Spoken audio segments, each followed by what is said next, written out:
शुरू करते हैं। नमस्ते, मोस्ट वेलकम। इसमें देखो प्राचीन इतिहास को हम देखेंगे।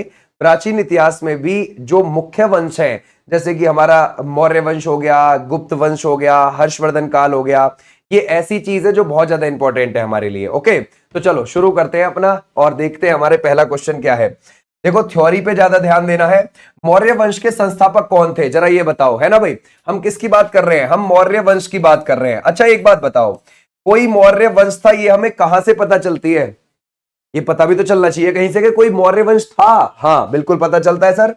सर हमें पुरातात्विक साक्ष्य, है ना, ध्यान रखोगे, पुरातात्विक साक्ष्य से पता चलता है। समझ गए भाई, क्लियर हो जाएगा। पुरातात्विक साक्ष्य कैसे, जैसे कि फर्स्ट ऑफ ऑल हमें शिलालेख से पता चलता है ना, हमें शिलालेख से पता चलता है, हमें स्तूप के द्वारा पता चलता है ना। ये हमारे क्या है, पुरातात्विक साक्ष्य में आते हैं, ये बात ध्यान रखोगे, ठीक है ना। शिलालेख में भी अशोक के शिलालेख ज्यादा है। किसके हो जाएंगे, अशोक के शिलालेख ज्यादा है। ठीक है भाई, क्लियर हो जाएगा। अच्छा कुछ हमें बुक से भी पता चलता है ना भाई, क्लियर हो जाएगा। जो हमारी बुक्स है उनसे भी पता चलता है। जैसे कि हम कह सकते हैं भाई अर्थशास्त्र से हमें पता चलता है। ठीक है भाई, क्लियर हो जाएगा, अर्थशास्त्र, ये भी आप ध्यान रखोगे। मुद्राक्षस से हमें पता चलता है ना। किससे पता चलता है, मुद्राक्षस से भी हमें पता चलता है। तो अर्थशास्त्र, मुद्राक्षस और बौद्ध ग्रंथों से भी हमें पता चलता है। ओके भाई, ध्यान रखोगे, बौद्ध ग्रंथ से भी हमें इसके मौर्य वंश के बारे में पता चलता है। ठीक है, तो पुरातात्विक साक्ष्य में आप स्तूप शिलालेख लगा सकते हैं, अर्थशास्त्र के बारे में। ठीक है, अब विदेशी विवरण के थ्रू भी पता चलता है। आप बोलोगे सर विदेशी विवरण कैसे है, चलो विदेशी विवरण में जैसे कि मैं आपसे कहने लगूं, है ना भाई, कि भाई पिलनी, है ना भाई, पिलनी जो था राइटर, उससे पता चलता है। मेगास्थनीज की इंडिका से पता चलता है। ठीक है भाई, ध्यान रखोगे, मेगास्थनीज की इंडिका से पता चलता है, स्ट्रैबो से पता चलता है, स्ट्रैबो। ये ऐसे लेखक हैं जिनसे हमें इसके बारे में पता चलता है, पिलनी, मेगास्थनीज, स्ट्रैबो। तो विदेशी विवरण से हमें पता चलता है। क्लियर हो जाएगा, समझ गए। अब हमारा राइट आंसर क्या हो जाएगा कि मौर्य वंश के संस्थापक है चंद्रगुप्त मौर्य। इन चंद्रगुप्त मौर्य ने अपनी माता मूर के नाम पर 0 से 322 बीसी में क्या करी थी, मौर्य वंश की नींव रखी थी। राइट बात है, क्लियर हो जाएगा। और इन्होंने किसकी हत्या करके, धनानंद की हत्या करके, धनानंद जो कि नंद वंश का शासक था, उसकी हत्या करके इसने रखी थी। और इसकी हत्या करने में साथ किसने दिया था, आचार्य चाणक्य ने। याद रखोगे, आचार्य चाणक्य ने, ये भी आप ध्यान रखोगे। ठीक है भाई, क्लियर हो जाएगा, ऐसे आप ध्यान रखोगे। तो यहां तक हमारे पहले क्वेश्चन की चीजें हुई। आ जाओ नेक्स्ट पर, नेक्स्ट देखते हैं। बोलता है चंद्रगुप्त मौर्य ने किस शासक को हराकर मगध में मौर्य वंश की नींव रखी थी, है ना भाई, जरा बताओ क्या लगाओगे, है ना। हम देखें किस शासक को हराकर। ओके शाबाश, बहुत अच्छे। अगर हम देखें नंदीवर्मन, धनानंद, महापद्नंद या फिर कालाशोक, हम किसकी बात कर रहे हैं, हम चंद्रगुप्त मौर्य को ये देख रहे हैं कि भाई उसने किसको हराया, तो उसने धनानंद को हराया था। ठीक है, धनानंद जो था वो नंद वंश का शासक था। कौन से वंश का था, नंद वंश का शासक, नंद वंश का शासक था वो। ओके भाई, क्लियर हो जाएगा। अच्छा नंद वंश की नींव किसने रखी थी, महापद नंद ने रखी थी, महापद नंद ने रखी थी। ठीक है भाई, ध्यान रखोगे, इसका संस्थापक जो था नंद वंश का, और नंद वंश का आखिरी शासक था धनानंद, उसको हरा दिया किसने, चंद्रगुप्त मौर्य ने। ऐसे भी आप ध्यान रखोगे, क्लियर हो जाएगा, शाबाश, बहुत अच्छे। आ जाओ नेक्स्ट पर। बोलता है निम्नलिखित में से कौन सा आपको गलत लगता है, कोई एक कथन इसमें से गलत है। ठीक है भाई, क्लियर हो जाएगा। अगर हम देखें चंद्रगुप्त मौर्य ने सिंधु नदी के किनारे सेल्यूकस को पराजित किया, यूनानी शासक था सेल्यूकस निकेटर, क्या था ये, यूनानी शासक था, यूनानी शासक। ठीक है भाई, क्लियर हो जाएगा। ओके, अगर हम देखें सेल्यूकस ने चंद्रगुप्त मौर्य को एरियाना का क्षेत्र दे दिया था, बिल्कुल दे दिया था, एरियाना का क्षेत्र, है ना भाई, क्लियर हो जाएगा। चंद्रगुप्त मौर्य ने सेल्यूकस को 500 हाथी उपहार स्वरूप दिए थे, हाँ बिल्कुल दिए थे भाई। चंद्रगुप्त मौर्य को देवनाम्पीय की उपाधि से विभूषित किया गया है, बिल्कुल नहीं, इसको हटा दोगे। देवनाम्पीय किसको बोला गया है, सम्राट अशोक को बोला गया है। किसको, सम्राट अशोक को बोला गया है, देवताओं का प्यारा। तो ऐसे भी आप ध्यान रखोगे, क्लियर हो जाएगा, शाबाश, बहुत अच्छे। देखो जब सेल्यूकस निकेटर को हरा दिया था ना यूनानी शासक को, तो उसकी बेटी हेलेना से विवाह किया था। किसने किया था, हेलेना से विवाह चंद्रगुप्त मौर्य ने किया था, ये भी आप ध्यान रखोगे। उसके बाद मेगास्थनीज को, है ना, मेगास्थनीज को चंद्रगुप्त मौर्य के दरबार में भेजा था। किसने भेजा था, है ना, सेल्यूकस निकेटर ने भेजा था, सेल्यूकस निकेटर ने, क्लियर हो जाएगा, इसने भेजा था। ओके, आ जाओ नेक्स्ट पर। बोलता है सेंड्रिकोटस से चंद्रगुप्त मौर्य की पहचान किसने करी है? चंद्रगुप्त मौर्य को सेंड्रेकोट्टस बता दिया। किसने बता दिया? विलियम जोन्स ने बता दिया, स्मिथ ने बना दिया, या फिर आप लगाओगे इसमें से हो जाएंगे मुखर्जी या फिर भंडारकर। किसने बताया है जरा बताओ? शाबाश, कर सकते हैं, है ना भाई? बहुत अच्छा आंसर कर रहे हो कई सारे बच्चे, बिल्कुल ठीक है। जल्दी जल्दी आंसर करोगे तो जल्दी जल्दी चीजें निकलेंगी, है ना भाई? बी कौन कह रहा? बी नहीं है, विंसेंट स्मिथ नहीं है, William Jones is the right answer. कौन हो जाएगा? William Jones. आ जाओ भी नेक्स्ट पर। बोलता है चंद्रगुप्त मौर्य ने किस जैनी गुरु से जैन धर्म की दीक्षा ली थी? किससे ली थी जरा बताओ, क्या लगाओगे, है ना भाई? क्या स्थूलभद्र है, या फिर आप लगाओगे सुधर्मा है, भद्रबाहु है, या फिर जामिल है? तो भद्रबाहु वाले बच्चे बिल्कुल बिल्कुल ठीक है। पता है चंद्रगुप्त मौर्य के बारे में, है ना भाई, तमिल, ध्यान रखोगे, तमिल ग्रंथ है उनमें भी लिखा हुआ है। अब आप बोलोगे सर तमिल ग्रंथ कौन से? जैसे कि आप लोगों मुरनानूर को लोगे, आप कौन सा? मुरनानूर, ठीक है भाई, और एहनानूर को लोगे, एहनानूर। इन दोनों में भी लिखा हुआ है चंद्रगुप्त मौर्य के बारे में, ठीक है? ये तमिल ग्रंथ है दोनों के दोनों। और भद्रबाहु क्या थे? इनके ध्यान रखोगे, इनके थे गुरु। आ जाओ भी नेक्स्ट पर, नेक्स्ट देखते हैं। बोलता है मेगास्थनीज किसका राजदूत था? ये किसने भेजा था मेगास्थनीज को? क्या डाइमेकस, या फिर आप लगाओगे सेल्यूकस निकेटर, या फिर अशोक, या फिर बृहद्रथ? सर मेगास्थनीज किसका था? सेल्यूकस निकेटर का था। ओके, जब इसने क्या लिखी है? इंडिका भी लिखी है, और इस इंडिका में चंद्रगुप्त मौर्य का इतिहास बताया गया है। चंद्रगुप्त मौर्य का इतिहास है, ठीक है भाई, क्लियर हो जाएगा, ये बताया गया है। अच्छा ये भी चलो ठीक है। ये भी बताया गया कि चंद्रगुप्त मौर्य का एक लकड़ी का महल था, और ये लकड़ी का महल कहां पर था? वो था पाटलिपुत्र के अंदर। ओके, और पाटलिपुत्र जो था शहर, वो गंगा और सोन नदियों के संगम पर बसा हुआ था। अच्छा, ये जो लकड़ी का महल था, इसमें 64 प्रवेश द्वार भी थे। कितने प्रवेश द्वार थे? 64। ये बात भी बताई गई है, क्लियर हो जाएगा, शाबाश। आ जाओ भी नेक्स्ट पर। बोलता है कलिंग युद्ध किस वर्ष में हुआ था? ये कलिंग वाला युद्ध जरा बताओ, क्या लगाओगे? देखो ये है कलिंग युद्ध। तो कलिंग युद्ध से पहले हम पहले ये देखते हैं कि चंद्रगुप्त मौर्य तो गद्दी पे बैठ गया था 322 बीसी में। उसके बाद बैठा है बिंदुसार, और ये बिंदुसार बैठा है 297 बीसी में, ठीक है भाई, 297 बीसी में, जो चंद्रगुप्त मौर्य का बेटा था। अब बिंदुसार के बाद जो बैठा है वो अशोक बैठा है। कब बैठा है? 273 बीसी में, है ना भाई, 273 बीसी में। लेकिन उसने राज्याभिषेक 269 बीसी में जाकर करवाया, और फिर उसने कलिंग पर आक्रमण 261 बीसी में किया। यानी कि अपने शासक बनने के 8वें वर्ष उसने कलिंग पर आक्रमण किया है। और जब ये कलिंग पर आक्रमण किया है तो हमारा राइट आंसर क्या हो जाएगा? ये, है ना। और ये किस किस के बीच लड़ा गया? सम्राट अशोक और कलिंग राज्य के बीच में लड़ा गया, कलिंग राज्य के बीच में। इसमें एक लाख से ज्यादा लोगों की मृत्यु हुई, 1 लाख से ज्यादा लोगों की क्या हुई है? मृत्यु हुई है। ऐसे भी आप ध्यान रखेंगे। तो हमारा राइट आंसर कौन सा हो जाएगा इसमें? ये वाले बच्चे, बिल्कुल ठीक है। आ जाओ नेक्स्ट पर। इंडिका के आपको लेखक कौन लगते हैं? अभी हमने देखे भाई, इंडिका के कौन हो जाएंगे? वो हो जाएंगे, ध्यान रखोगे, मेगास्थनीज। सेल्यूकस निकेटर का क्या था? ये राजदूत था। ओके भाई, आ जाओ नेक्स्ट पर। चंद्रगुप्त मौर्य और सेल्यूकस निकेटर के बीच हुए युद्ध का वर्णन आपको किसकी पुस्तक में मिलता है? जरा बताओ किसकी पुस्तक में देखने को मिलेगा, है ना भाई? अगर हम देखें पाणिनि की, अरस्तु की, चाणक्य की, या फिर आप लगाओगे एप्पियानस की, तो इसमें से कौन सा हो जाएगा? शाबाश, कर सकते हैं। तो सर इसमें से इन दोनों के बीच जो हुआ युद्ध है वो आपको एप्पियानस की देखने को मिल जाएगा। यानी कि D is the right answer, Appianus is the right answer. Okay भाई, आ जाओ नेक्स्ट पर। बोलता है मेगास्थनीज ने भारतीय समाज को कितनी श्रेणियों में विभाजित किया था? ओके, मेगास्थनीज ने इंडिका लिखी थी। ओके, पाटलिपुत्र को वो पालीब्रोथा बोलता था। क्या बोलता था? पालीब्रोथा बोलता था वो पाटलिपुत्र को, ठीक है भाई, क्लियर हो जाएगा। लेकिन उसने भारतीय समाज को कितने श्रेणियों में विभाजित किया था?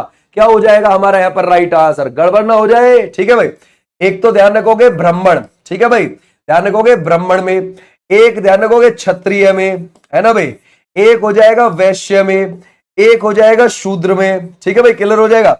और हमारा राइट आंसर 6 क्यों लगा रहे हैं? ठीक है भाई। एक हो जाएगा कारीगर में, ठीक है भाई, ध्यान रखोगे। और एक हो जाएगा किसान में, ठीक है भाई, ध्यान रखोगे। और एक और हो जाएगा शिकारी में, ठीक है भाई, शिकारी। तो हमारा कितने हो गए? 7 इज द राइट आंसर। 7 वाले बच्चे बिल्कुल ठीक, ठीक है भाई, क्लियर हो जाएगा। तो 7 होई 7, 6 नहीं होई, ठीक है भाई, क्लियर हो जाएगा। तो इसमें इतनों में डिवाइड किया है उसने, क्लियर है। आ जाओ भी नेक्स्ट पर। मुद्राक्षस के लेखक आपको कौन लगते हैं? जरा बताओ। ये चंद्रगुप्त मौर्य के ऊपर लिखी गई है। ठीक है भाई, अगर हम देखेंगे जो मुद्राक्षस है, अगर आप देखोगे किसके ऊपर लिखी गई है, चंद्रगुप्त मौर्य के ऊपर। चंद्रगुप्त मौर्य, पता है चंद्रगुप्त मौर्य ने अंतिम दिनों में अपने क्या काम किया था, उसने जैन धर्म अपना लिया था। और जैन धर्म में ना एक संथारा प्रथा होती है। कौन सी प्रथा होती है, संथारा प्रथा। उस प्रथा के थ्रू है ना, भूख प्यास से उसने अपने प्राण त्याग दिए थे। कहां पर जाकर त्याग दिए थे, कर्नाटक में। कर्नाटक में एक जगह है श्रवण बेलगोला, वहां पर उसने अपने प्राण त्याग दिए थे। ठीक है भाई, ध्यान रखोगे, श्रवण बेलगोला वो जगह है। ठीक है भाई, क्लियर हो जाएगा, वहां पर जाकर उसने अपने प्राण त्यागे थे। तो हमारा राइट आंसर क्या हो जाएगा, ये किसकी हो जाएगी, विशाख दत्त की हो जाएगी, विशाख दत्त। ठीक है भाई, क्लियर हो जाएगा, शाबाश। आ जाओ नेक्स्ट पर। इस मौर्य शासक ने पूरे उत्तर भारत पर पहली बार अपना आधिपत्य स्थापित किया था। ऐसा कौन सा था जरा बताओ, जिसने पूरा उत्तर भारतीय मतलब उत्तर भारत नाप दिया था, या फिर मैं आपसे बोलूं उपमहाद्वीप नाप दिया था उसने पूरा, है ना भाई। पहले सब कॉन्टिनेंट जिसका राज था वो चंद्रगुप्त मौर्य ही था। ठीक है भाई, ध्यान रखोगे। और सबसे बड़ा साम्राज्य हमारे भारत का आज भी, ध्यान रखोगे, वो किसके समय का ही माना जाता है, चंद्रगुप्त मौर्य। इससे बड़ा किसी का नहीं हुआ। ठीक है भाई, ध्यान रखोगे, इससे बड़ा साम्राज्य किसी का नहीं हुआ। बोलते किस मौर्य शासक को अमित्र घात के नाम से जानते हैं हम। अमित्र घात किसको बोलते हैं जरा बताओ, शाबाश, कर सकते हो। अगर हम देखें, चंद्रगुप्त मौर्य है, बिंदुसार है, अशोक है, या फिर आप लगाओगे इसमें से बृहद्रथ है, ये कौन हो जाएगा। देखो, अगर हम देखें, ये जो अमित्र घात है वो बिंदुसार हो जाएगा, जो 297 बीसी में गद्दी पर बैठा है चंद्रगुप्त मौर्य के बाद। ओके भाई, इसके समय पर सीरिया का शासक कौन था, इसके समय पर सीरिया का शासक जो था ना, वो था एंटियोकस फर्स्ट। याद रखोगे कौन था, एंटियोकस फर्स्ट था, एंटियोकस फर्स्ट। और एंटियोकस फर्स्ट से इसने, है ना, एक तो अंगूरी मदिरा मांगी थी, याद रखोगे, अंगूरी मदिरा, ये भी आप ध्यान रखोगे। ठीक है भाई, क्लियर हो जाएगा। एक सूखी अंजीर मांगी थी इसने, सूखी अंजीर, और एक दार्शनिक मांगी थी इसने। ठीक है भाई, क्लियर हो जाएगा, दार्शनिक, ये 3 चीजें इसने मांगी थी, उससे ये भी आप ध्यान रखोगे। और पता है बिंदुसार ने, जब ये बिंदुसार गद्दी पर बैठा था, तो इसने अपने बेटे अशोक को 2 बार कहां पर भेजा था, 2 बार भेजा था तक्षशिला। तक्षशिला में विद्रोह को संभालने के लिए, क्योंकि वहां विद्रोह हो रहा था बार बार। आज जो है तक्षशिला वो पाकिस्तान में पड़ता है। ठीक है भाई, अच्छा, जब इसने, ध्यान रखोगे, अशोक को तक्षशिला में विद्रोह संभालने के लिए भेजा, तो अशोक उस समय उज्जैन का राज्यपाल था। वो क्या था, उज्जैन का राज्यपाल, ये भी आप ध्यान रखोगे, उज्जैन का राज्यपाल था। तो हमारा राइट आंसर क्या हो जाएगा, बिंदुसार वाले बच्चे, बिल्कुल ठीक है। आ जाओ भी नेक्स्ट पर। बोलता है वायु पुराण में किस मौर्य शासक को भद्रसार कहा गया है, किसको बोला गया है जरा बताओ, भद्रसार बोला गया है। ठीक है भाई, क्या आप लगाओगे, अशोक है, बिंबिसार है, बिंदुसार है, या फिर चंद्रगुप्त मौर्य है। तो सर इसमें से यही है बिंदुसार, अशोक का पिता को। ठीक है भाई, ध्यान रखो, किसको, अशोक का पिता को ही बोला गया है, अशोक का पिता को। ठीक है भाई, क्लियर हो जाएगा, शाबाश। आ जाओ भी नेक्स्ट पर।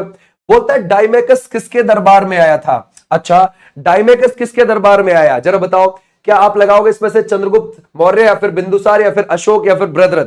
तो ये सर आया है डाइमेकस, ध्यान रखोगे। ये मेगास्थनीज का उत्तराधिकारी माना जाता है इसको, है ना, मेगास्थनीज का उत्तराधिकारी माना जाता है, उत्तराधिकारी। ठीक है भाई, इसको। तो हमारा राइट आंसर क्या हो जाएगा, ये बी वाले बच्चे, बिल्कुल ठीक है, क्लियर हो जाएगा, खींच के। आ जाओ भी नेक्स्ट पर। तक्षशिला में हुए विद्रोह को दबाने के लिए बिंदुसार ने किसे भेजा था। अब जरा बताओ, यहां पर अभी अभी हमने देखा है जस्ट, है ना भाई, तो किसको भेजा है, सम्राट अशोक को भेजा है, क्योंकि सम्राट अशोक उस समय पर उज्जैन का राज्यपाल भी था।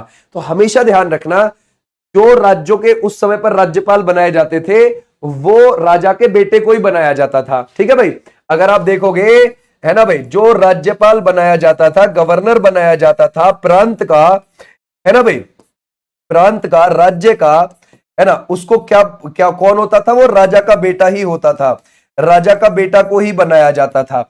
ओके भाई, क्लियर हो जाएगा। आ जाओ नेक्स्ट पर। बोलते हैं सुदर्शन झील का निर्माण ये किसने करवाया था जरा बताओ, सुदर्शन झील का निर्माण किसने करवाया है। अगर हम देखें, नंदीवर्मन है, अशोक है, उपगुप्त है, पुष्यगुप्त है। देखो, सुदर्शन झील का निर्माण ये ध्यान रखोगे किसके कहने पर हुआ, ये हुआ था चंद्रगुप्त मौर्य के कहने पर। चंद्रगुप्त मौर्य जब जीवित था तो उसने ही बोला था, किससे, पुष्यगुप्त थे, है ना भाई, किससे बोला था, पुष्यगुप्त से। पुष्यगुप्त क्या था, गुजरात के क्षेत्र का गवर्नर था वो। ठीक है भाई, ध्यान रखोगे, गवर्नर था, राज्यपाल था। तो हमारा राइट आंसर क्या हो जाएगा, ए वाले बच्चे बिल्कुल ठीक है। Okay, A is right answer. आ जाओ नेक्स्ट पर। राजगद्दी पर बैठने के समय अशोक कहां का राज्यपाल था, कहां का राज्यपाल था, अभी हमने देखा। ठीक है भाई, अगर हम देखें पाटलिपुत्र, अवंती, या फिर आप लगाओगे इसमें से राजगीर या फिर वैशाली। भाई राजगद्दी पर बैठने से पहले कब बैठा है वो राजगद्दी पर, 273। ठीक है भाई, 273 बीसी में। तो उससे पहले वो अवंती, यानी कि ध्यान रखोगे उसकी राजधानी कौन सी थी, अवंती की, उज्जैन, वो वहां का था गवर्नर। ठीक है भाई, वो वहां का था राज्यपाल। क्लियर हो जाएगा, शाबाश, बहुत अच्छा आंसर कर रहे हो। आ जाओ नेक्स्ट पर।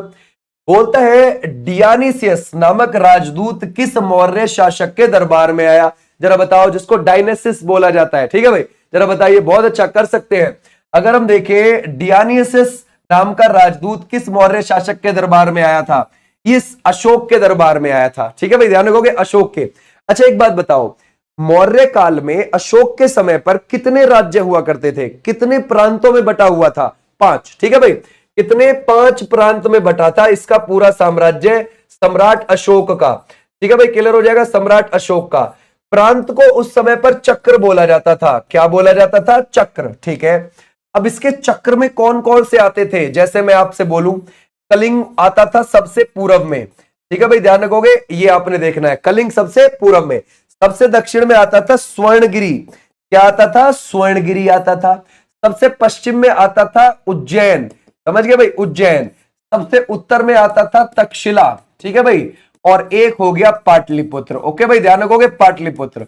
तो इसके कितने थे चक्र, 5 चक्र थे, यानी कि राज्य 5 थे इसके समय पर। ये ध्यान रखना, पूछ लेता है इसमें से कि भाई सबसे उत्तर में कौन सा, पश्चिम में कौन सा, दक्षिण में कौन सा, पूर्व में कौन सा है, और राजधानी पाटलिपुत्र। ठीक है भाई, क्लियर हो जाएगा। आ जाओ भाई नेक्स्ट पर। बोलता है किस बौद्ध भिक्षु ने अशोक को बौद्ध धर्म की दीक्षा दी थी, जरा बताओ क्या लगाओगे, है ना भाई, ये कौन सा है। अच्छा, 16 में क्या हुआ, अच्छा इसमें से देखे, है ना भाई, वो बोलता है तक्षशिला में हुए विद्रोह को दबाने के लिए बिंदुसार ने किसे भेजा था, अशोक को। ठीक है भाई, अशोक को भेजा था, अशोक को। भाई आ जाओ इधर। ओके, बोलता है इसमें से किस बौद्ध भिक्षु ने अशोक को बौद्ध धर्म की दीक्षा दी थी, जरा बताओ किसने दी थी। शाबाश, बहुत अच्छे कर सकते हो। अगर हम देखें नागसेन है, या फिर उपगुप्त है, या फिर वसुमित्र है, या फिर आप लगाओगे अश्वघोष है। शाबाश, बहुत अच्छे कर सकते हैं। Upagupta is the right answer, है ना, कौन सा हो जाएगा, Upagupta is the right answer. B वाले बच्चे बिल्कुल बिल्कुल ठीक है ना भाई। आ जाओ नेक्स्ट पर। बोलता है मौर्य साम्राज्य के किस शासक ने सांची स्तूप का निर्माण करवाया था, सांची के स्तूप का निर्माण किसने करवाया था, जरा बताओ। चंद्रगुप्त मौर्य है, या फिर आप लगाओगे बिंदुसार, अशोक, या फिर बृहद्रथ। देखो, सम्राट अशोक के समय पे बहुत सारे स्तूप बनवाए गए थे। स्तूप बौद्ध धर्म का प्रतीक होता है, और महात्मा, ध्यान रखोगे, जो बुद्ध है, भगवान बुद्ध है, उनकी मृत्यु का प्रतीक माना जाता है। ठीक है भाई, महापरिनिर्वाण का प्रतीक माना जाता है स्तूप। तो ये सम्राट अशोक के समय पर बना था।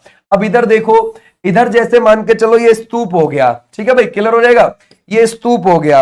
अगर हम देखें इसमें, है ना भाई, इसमें अगर आप देखोगे ये हो जाएंगे प्रवेश द्वार। ठीक है भाई, क्लियर हो जाएगा। प्रवेश द्वार को क्या बोला जाता है, तोरण बोला जाता है, तोरण। तो आपको यहां पर 4 प्रवेश द्वार देखने को मिल जाएंगे, 1 2 3 4। ठीक है, और ये जो आगे आपको ये रेलिंग देखने को मिलेगी ना, दीवार, इसको बोला जाता है वेदिका। वेदिका बोल दो, या अंग्रेजी में आप रेलिंग इसको बोल सकते हो। ठीक है भाई, क्लियर हो जाएगा, रेलिंग। इसके अंदर आपको मेधी देखने को मिलती है, क्या देखने को मिलती है, मेधी, ये भी आप ध्यान रखोगे। फिर उसके अंदर आपको डोम देखने को मिलता है, अंडाकार शेप आपको देखने को मिलती है। कैसी, अंडाकार शेप। उसके ऊपर आपको हार्मिका देखने को मिलती है, जो कि चौकोर होती है। क्या होती है, हार्मिका, जो कि कैसे होती है, चौकोर होती है, चौकोर। और इसके ऊपर आपको छत्र देखने को मिल जाएगा। क्या आपको देखने को मिल जाएगा, छत्र। तो हमारा राइट आंसर क्या हो जाएगा, ये सम्राट अशोक ने ही बनवाया था सांची का स्तूप, बहुत प्रसिद्ध है ये तो। ओके, आ जाओ भाई नेक्स्ट पर। बोलता है अशोक द्वारा नियुक्त किए गए धार्मिक अधिकारी को क्या कहा जाता था, जरा बताओ, धार्मिक अधिकारी, और उसका कार्य क्या होता था, है ना। अगर हम देखें, उसका कार्य होता था कि अशोक की जो धम्म की नीति थी उसका प्रचार प्रसार करना। ठीक है भाई, अशोक के धम्म की नीति का, अशोक के धम्म की नीति, ठीक है भाई, धम्म की नीति का प्रचार प्रसार करना, नीति का प्रचार प्रसार करना। ठीक है भाई, क्लियर हो जाएगा, प्रचार प्रसार करना, ये हुआ करता था इसका कार्य। तो वो कौन होता था, जरा बताओ इसमें से। शाबाश, ए इज द राइट आंसर। धम्म महामत्ता बोलते थे हम उसको, जो अशोक के रूल रेगुलेशंस का प्रसार करता था। ठीक है भाई, आ जाओ नेक्स्ट पर। पुष्यमित्र शुंग द्वारा मारा जाने वाला अंतिम मौर्य शासक कौन था? जरा बताओ क्या लगाओगे। देखो भाई, मौर्यों में पहला कौन हो गया? चंद्रगुप्त मौर्य। आखिरी कौन हो गया? बृहद्रथ। ठीक है, और बृहद्रथ की हत्या कौन कर देता है? अगर हम देखें, वो कर देता है पुष्यमित्र शुंग, और वो शुंग वंश की नींव रख देता है। शुंग वंश की नींव रख देता है, ये भी आप ध्यान रखोगे। ठीक है भाई, क्लियर हो जाएगा। अच्छा, अब एक ध्यान से सुनना, गुप्तचर को क्या बोला जाता था? है ना भाई, गुप्तचर को गुड़ पुरुष बोला जाता था। क्या बोला जाता था? गुड़ पुरुष। याद रखोगे, गुड़ पुरुष बोला जाता था। ठीक है भाई, क्लियर हो जाएगा। गुप्तचर को, गुप्तचर विभाग को क्या बोला जाता था? है ना भाई, अगर आपसे पूछा जाए, है ना, महामत सर्प बोला जाता था। गुप्तचर विभाग, समझ गए भाई, क्लियर हो जाएगा। मतलब गुप्तचर विभाग के प्रमुख को, गुप्तचर विभाग के प्रमुख को क्या बोला जाता था? ठीक है भाई, क्लियर हो जाएगा। विभाग के प्रमुख को वो क्या बोला जाता था? महामात्य सर्प बोला जाता था उसको, महामात्य सर्प बोला जाता था उसे। ये भी आप ध्यान रखोगे। सबसे प्रचलित मुद्रा कौन सी हुआ करती थी इनकी? जो मुद्रा सबसे ज्यादा फेमस हुआ करती थी वो पण हुआ करती थी, पण। ठीक है भाई, बड़े से बड़े अधिकारी को 48,000 पण तक मिल जाते थे, समझ गए भाई। और जो छोटे से छोटा काम करने वाला होता था उसको 60 पण तक मिलते थे। ओके भाई, ग्राम इनकी सबसे छोटी यूनिट थी, ग्राम सबसे छोटी इकाई थी, ये भी आप ध्यान रखोगे। सबसे छोटी इकाई थी, ये भी आप ध्यान रखोगे। क्लियर हो जाएगा। आ जाओ भाई नेक्स्ट पर। बोलता है अर्थशास्त्र के अनुसार मौर्य काल के दौरान उत्तर पश्चिम के महत्वपूर्ण क्या था? क्या था जरा बताओ। उत्तर पश्चिम यानी कि तक्षशिला की तरफ क्या चीज बहुत ज्यादा इंपॉर्टेंट होती थी? क्या कपास होती थी, या फिर आप लगाओगे सोना और कीमती पत्थर, चांदी और तांबा, या फिर आप लगाओगे कंबल? तो हमारा राइट आंसर इसमें से कौन सा हो जाएगा? शाबाश, कर सकते हैं। जरा बताओ क्या चीज बहुत ज्यादा इंपॉर्टेंट होती थी, गड़बड़ ना हो जाए, है ना। बहुत बढ़िया, कर सकते हैं इसमें से, है ना। क्या लगा रहे हो भाई? सोना तो नहीं है, सोना कीमती पत्थर तो नहीं है। सोना तो वो स्वर्णगिरी से ले आएंगे, कर्नाटक वाले क्षेत्र से, दक्षिण से, तो वो तो नहीं है। फिर कंबल लगा सकते हैं हम, कंबल is the right answer. Clear हो जाएगा, समझ गए। बहुत बहुत अच्छा आंसर कर रहे हो, ठीक है। अब एक और चीज समझेंगे। देखो, इनके समय पर कोर्ट ना दो प्रकार के होते थे। कोर्ट यानी कि न्यायालय दो प्रकार के होते थे, ठीक है भाई, ध्यान रखोगे। एक तो होते थे धर्म स्थनीय, एक होते थे कटंक शोधन। ठीक है भाई, ध्यान रखोगे। धर्म स्थनीय एक तो ये होते थे, ठीक है भाई, एक न्यायालय को तो ये बोला जाता था, और एक होते थे कंटक शोधन। ठीक है भाई, क्लियर हो जाएगा। इन दोनों में फर्क क्या होता था? इन दोनों न्यायालय में देखो, धर्म स्थनीय वाले में तो दीवानी मामले निपटाए जाते थे। ठीक है भाई, कैसे मामले निपटाए जाते थे? दीवानी, जैसे कि विवाह और तलाक के, समझ गए भाई, विवाह और तलाक के मामले निपटाए जाते थे। और जो कंटक शोधन होते थे उनमें कैसे मामले निपटाए जाते थे? जैसे हत्या के, मारपीट के, जैसे हत्या और मारपीट के मामले निपटाए जाते थे। ठीक है भाई, तो हमारे कोर्ट भी कितने हो गए इस समय पर? दो हो गए। क्लियर है। आ जाओ भाई नेक्स्ट पर। बोलता है निम्नलिखित में से किस यूनानी शासक के साथ चंद्रगुप्त मौर्य ने वैवाहिक संबंध स्थापित करे? जरा बताओ। पहले उसको हरा दिया, फिर उसकी बेटी से विवाह कर लिया, तो सेल्यूकस निकेटर के साथ किए थे। क्लियर हो जाएगा। ऐसे भी आप ध्यान रख सकते हो। क्लियर हो जाएगा यहां तक, शाबाश, बहुत अच्छे। आ जाओ अब नेक्स्ट पर। अब चलते हैं अगले वाले वंश पर। अगले वाला वंश है गुप्त काल। ठीक है, बहुत इंपॉर्टेंट है हमारी हिस्ट्री के अंदर। आ जाओ अब आगे कूद कर चलते हैं, गुप्त काल का देखते हैं। गुप्त वंश के संस्थापक वो कौन थे? अब अच्छा, एक और बात ध्यान रखना, ठीक है भाई, एक बात ध्यान रखना कि ये जो अभी अभी मौर्य काल हमारा गया है, मौर्य काल में, समझ गए, गुलामी की प्रथा नहीं थी, ऐसा मेगस्थनीज कहता है जिसने इंडिका लिखी। लेकिन जो आचार्य चाणक्य है वो अर्थशास्त्र में लिखते हैं कि गुलामी की प्रथा थी। ठीक है भाई, तो ये दोनों डाउट में है चीजें। ओके, बोलता है गुप्त वंश के संस्थापक जरा बताइए कौन है? शाबाश, बहुत अच्छे, कर सकते हैं, है ना भाई। क्या हो जाते हैं? पक्की बात है, श्रीगुप्त। अच्छा ठीक है, माना क्या भाई, इसके हो जाते हैं श्रीगुप्त।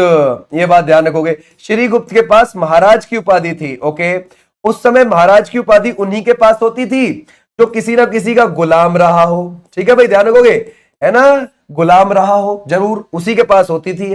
अब श्रीगुप्त के पास कौन गद्दी पर बैठ गया? घटोत्कच बैठ गया, घटोत्कच बैठा। उसके बाद कौन बैठा? चंद्रगुप्त फर्स्ट बैठा, चंद्रगुप्त फर्स्ट। ऐसे आगे को ये चलते रहे। ओके, लेकिन एक बात बताओ, जो मध्य प्रदेश का सूपिया शिलालेख है ना भाई, उसमें तो श्रीगुप्त का वर्णन ही नहीं है कि श्रीगुप्त नाम का भी कोई शासक था, है ही नहीं। ठीक है भाई, तो फिर कैसे करोगे?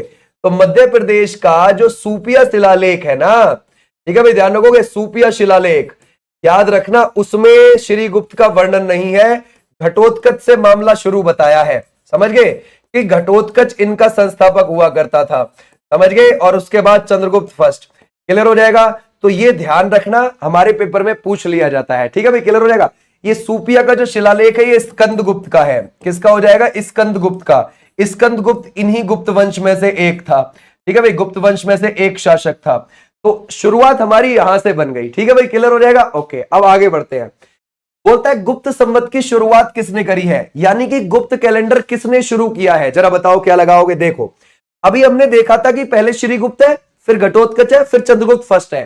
तो ये जो चंद्रगुप्त फर्स्ट है ना, चंद्रगुप्त फर्स्ट, ये गद्दी पे बैठता है 319 ईस्वी में, और इसने तभी पर गुप्त संवत चला दिया था, यानी कि गुप्त कैलेंडर चला दिया था, है ना। तो गुप्त कैलेंडर की शुरुआत करने का श्रेय चंद्रगुप्त प्रथम को ही जाता है।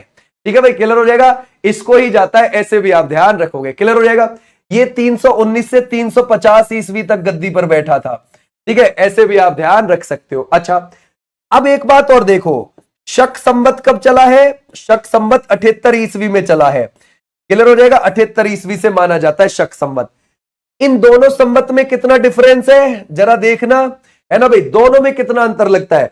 241 साल का लगता है। पता है, ये क्वेश्चन भी पेपर में आ चुका है कि शक संवत और गुप्त संवत यानी इन दोनों कैलेंडर में कितना फर्क है। तो फर्क है 241 साल का, ये ध्यान रखना। ठीक है भाई, क्लियर हो जाएगा? ओके, ये तो हो गया यहां पर। अब चंद्रगुप्त फर्स्ट ने अपना जो विवाह किया था वो किससे किया था? लिच्छवी राजकुमारी से।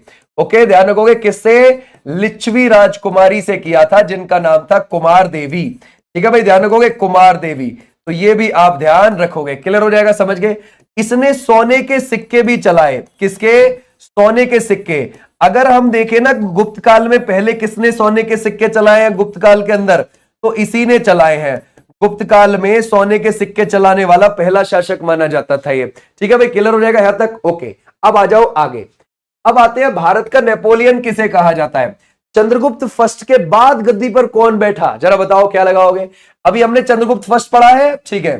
चंद्रगुप्त फर्स्ट के बाद जो गद्दी पर बैठ गया है वो बैठ गया है, ध्यान रखोगे, समुद्रगुप्त। तो समुद्रगुप्त को ही क्या बोला जाता है?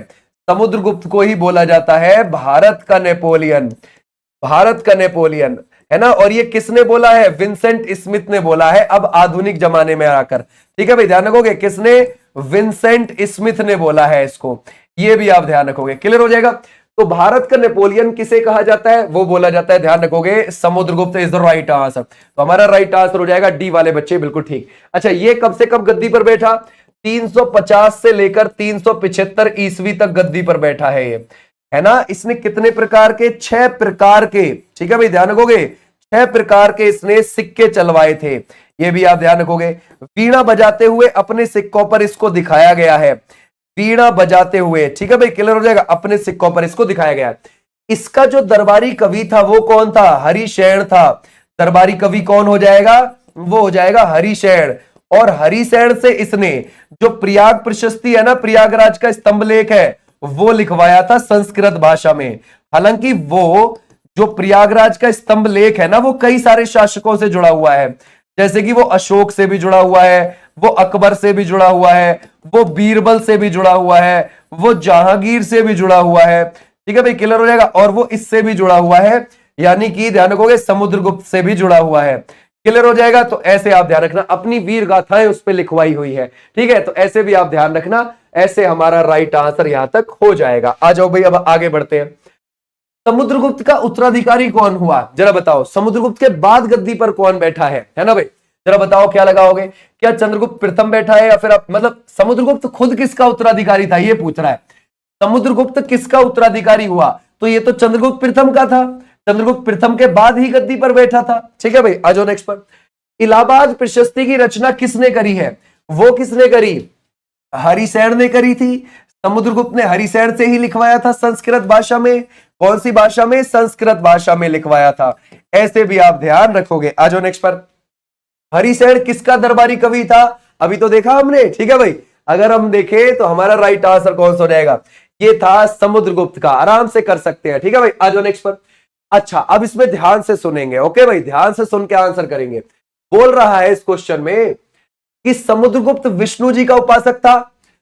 सारे के सारे ही गुप्त वंश के विष्णु जी के उपासक थे। ठीक है भाई, अगर हम देखें किसके, विष्णु जी के उपासना होती थी, है ना भाई, इस गुप्त वंश के अंदर। समझ गए भाई, इस गुप्त वंश के अंदर। ओके, वह संगीत का प्रेमी था, बिल्कुल था।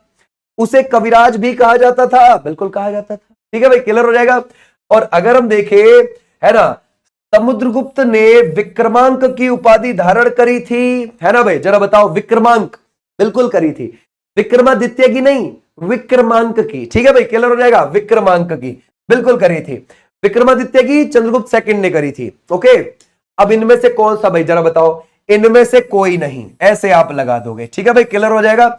ई ऑप्शन है हमारा, यहां पर कोई सा भी गलत नहीं है। ठीक है भाई, समुद्रगुप्त ने विक्रमांक की उपाधि धारण करी है और चंद्रगुप्त सेकंड में विक्रमादित्य की उपाधि धारण करी है। विक्रमादित्य की उपाधि धारण करी है उसने। ये दोनों उपाधियां अलग अलग हैं, कभी एक समझ लो इसको। ठीक है भाई, क्लियर हो जाएगा। आ जाओ नेक्स्ट पर।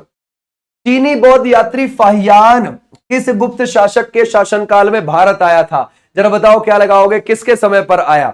इसका तो बहुत बड़ा हिसाब किताब है। ठीक है, अब जरा बताइए, चंद्रगुप्त सेकंड है, विष्णुगुप्त है, या फिर कुमारगुप्त है, या फिर समुद्रगुप्त? अभी हमने समुद्रगुप्त को देख लिया। समुद्रगुप्त का जो बेटा है वो है कौन, ध्यान रखोगे, चंद्रगुप्त सेकंड। चंद्रगुप्त सेकंड है, ठीक है।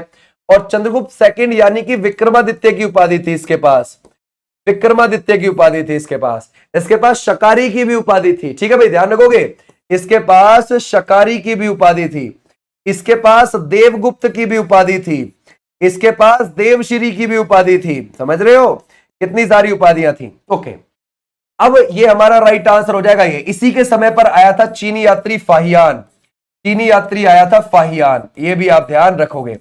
लेकिन एक बात बताओ, क्या ये जो चंद्रगुप्त सेकंड है यानी कि विक्रमादित्य है, समुद्रगुप्त के तुरंत बाद में बैठ गया था? समुद्रगुप्त के बाद तो रामगुप्त उसका बड़ा बेटा बैठा था, और रामगुप्त को शकों ने हरा दिया, और ऊपर से रामगुप्त की बीवी को भी ले गए शक। अब इसने क्या काम किया, चंद्रगुप्त सेकंड ने, ये गद्दी पर बैठा रामगुप्त के बाद, अपने बड़े भाई के बाद, और किसको हरा के आया, शकों को हरा के आया, और अपनी भाभी को वापस लेके आया और उससे विवाह खुद कर लिया। समझ गए भाई, तो ये भी आप ध्यान रख सकते हो। क्लियर हो जाएगा, समझ गए। ऐसे कि क्या थी उस वाइफ का नाम, क्या था जो इसकी भाभी थी, ध्रुव देवी। क्या नाम था, ध्रुव देवी नाम था, ध्रुव देवी। ये भी आप ध्यान रखना। बहुत विवाह में बहुत दिमाग लगाता था। अपनी बेटी का विवाह वाकाटक वंश के नरेश से करा था। समझ गए, प्रभावती गुप्त का। समझ गए, ये भी आप ध्यान रख सकते हो। अपनी जो बेटी थी, इसकी बेटी का नाम है प्रभावती गुप्त, उसका विवाह किससे किया है, उसका विवाह किया है, ध्यान रखोगे, प्रभावती गुप्त का विवाह इसने, ठीक है भाई, वो करा वाकाटक वंश के नरेश से। ठीक है भाई, क्लियर हो जाएगा, वाकाटक वंश के नरेश से किया है ना भाई, ध्यान रखोगे। ऐसे भी आप ध्यान रख सकते हो। क्लियर हो जाएगा, शाबाश, बहुत अच्छा। ओके भाई, आ जाओ नेक्स्ट पर, आ जाओ नेक्स्ट पर। नेक्स्ट क्या कहते हैं, बोलता है निम्नलिखित में से कौन सा कथन सही है?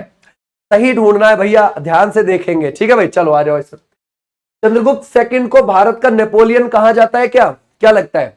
या फिर आप लगाओगे शकों पर विजय के उपलक्ष्य में चंद्रगुप्त सेकंड ने चांदीबल सिक्के चलाए थे, या फिर चीनी बौद्ध यात्री फाहियान समुद्रगुप्त के शासनकाल में भारत आया था, या फिर नालंदा विश्वविद्यालय की स्थापना चंद्रगुप्त सेकंड ने की है?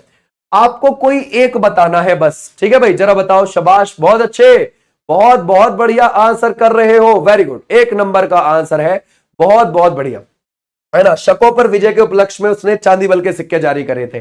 बहुत बढ़िया आंसर, 1 नंबर आंसर कर रहे हो। ठीक है भाई, क्लियर हो जाएगा, समझ गए। ओके, अच्छा एक बात बताओ, ये हम किसकी बात कर रहे हैं, चंद्रगुप्त सेकंड की। इससे पिछले वाले क्वेश्चन में भी तो हमने इसी की बात करी है ना। विवाह में बहुत तेज था ये, राइट। इसने अपने बेटे कुमारगुप्त का विवाह कदम्ब शासक की बेटी से करा था, ये भी ध्यान रख सकते हो। इसका जो बेटा था ना कुमारगुप्त, ठीक है भाई, ध्यान रखोगे, कुमारगुप्त जिसने नालंदा विश्वविद्यालय की नींव रखी, उसका जो विवाह है किससे करा था, कदम्ब शासक की बेटी से, कदम्ब शासक की बेटी से करा था, कदम्ब शासक की बेटी से। तो बहुत दिमाग लगाता था ये विवाह के मामले में। ओके, ये वाला हमारा हो गया। अगले पर चलते हैं। अब आ जाते हैं नालंदा विश्वविद्यालय की स्थापना।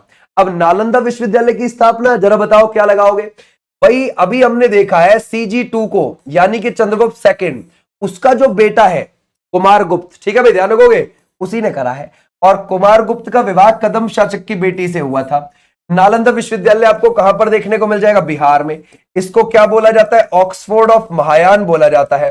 क्या बोला जाता है? ऑक्सफोर्ड ऑफ महायान कहा जाता है इसे। ये भी आप ध्यान रखोगे, ठीक है भाई, क्लियर हो जाएगा। ऐसे भी आप ध्यान रख सकते हैं। ओके, आ जाओ भाई नेक्स्ट पर, नेक्स्ट देखते हैं। बोलता है किस गुप्त शासक ने गिरनार पर्वत पर स्थित सुदर्शन झील का पुनरुद्धार करवाया था? किसने करवाया था? जरा बताओ क्या लगाओगे, है ना, गड़बड़ ना हो जाए। बहुत अच्छे कर सकते हैं, है ना भाई। इस वाले में तो दो ऑप्शन कुमार गुप्त के दे रखे हैं, ठीक है तो आंसर कुमार गुप्त ही। आ जाओ इधर। बोलते हैं किस गुप्त शासक ने गिरनार पर्वत पर स्थित सुदर्शन झील का पुनरुद्धार करवाया था? जरा बताओ किसने करवाया था? शाबाश, बहुत अच्छे। अगर हम देखें गुप्त शासक है, सुदर्शन झील है, ठीक है भाई, और उसका पुनरुद्धार है, वो क्या हो जाएगा? क्या हम स्कंदगुप्त लगा सकते हैं, है ना भाई? Skandagupta is the right answer. Okay भाई, क्लियर हो जाएगा, स्कंदगुप्त। आपको पता है ये जो सुदर्शन झील है ना, ध्यान रखोगे, ये किसने? स्कंदगुप्त मौर्य के समय पर बनी थी, गुजरात के अंदर बनी थी, उसका पुनरुद्धार स्कंदगुप्त ने करवाया। तो हमारा राइट आंसर कौन सा हो जाएगा? बी वाले बच्चे, बिल्कुल ठीक है। ओके भाई, आ जाओ नेक्स्ट पर। अच्छा, एक और बात, स्कंदगुप्त के समय पर, स्कंदगुप्त के समय पर बहुत सारे हूण आक्रमण हो रहे थे, ये भी आप लिख सकते हो। तो हूणों को हराया था इसने। किसको हरा दिया था? हूणों को हराया। ठीक है भाई, क्लियर है। ये बात कहां से हमें पता चलती है? जूनागढ़ अभिलेख से पता चलती है ना भाई, या फिर आप गिरनार अभिलेख बता सकते हो। ठीक है भाई, ध्यान रखोगे। ये कहां पर आपको देखने को मिल जाएगा? गुजरात के अंदर। ये भी आप ध्यान रखोगे, ठीक है भाई, क्लियर हो जाएगा, समझ गए। अच्छा, अगर हम देखें जो खुशनवाज था ना, खुशनवाज, याद रखोगे, ये हूणों का ही एक राजा था। ठीक है, किसका राजा था? हूणों का राजा था। ये भी आप ध्यान रखोगे, हूणों का राजा। एक था मिहिरकुल, ये भी आप ध्यान रख सकते हो, मिहिरकुल, ये भी हूणों का राजा था। ठीक है भाई, ध्यान रखोगे। ये भी आप, तोरामण, ये भी उन्हीं का राजा था, तोरामण। ये सब हूणों के राजा थे, ये बात आप ध्यान रख सकते हो। क्लियर हो जाएगा, शाबाश, बहुत अच्छे। आ जाओ भी नेक्स्ट पर। बोलता है अंतिम गुप्त शासक कौन है? बिल्कुल आखिरी का गुप्त आपको कौन सा लगता है, जो बिल्कुल एंड वाला है? ठीक है, जरा बताओ, क्या स्कंदगुप्त है, कुमारगुप्त है, या फिर आप लगाओगे समुद्रगुप्त, या फिर Vishnugupta third is the right answer. Vishnugupta third इनका बिल्कुल आखिरी हो जाता है, एंड यहां पर। ठीक है भाई, क्लियर हो जाएगा। ओके, अब एक और चीज ध्यान रखोगे, एक इनमें था भानुगुप्त करके, भानुगुप्त, उसका एक था एरण अभिलेख जो मध्य प्रदेश के अंदर है। वहां से हमें सती प्रथा के बारे में सबसे पहले पता चलता है, सती प्रथा का उल्लेख है, यानी कि हमें सबसे पहले यह पता चलता है कि प्राचीन काल में सती प्रथा नाम की भी कोई चीज थी। समझ गए, ये भी आप ध्यान रख सकते हो। क्लियर हो जाएगा यहां तक, शाबाश। आ जाओ नेक्स्ट पर।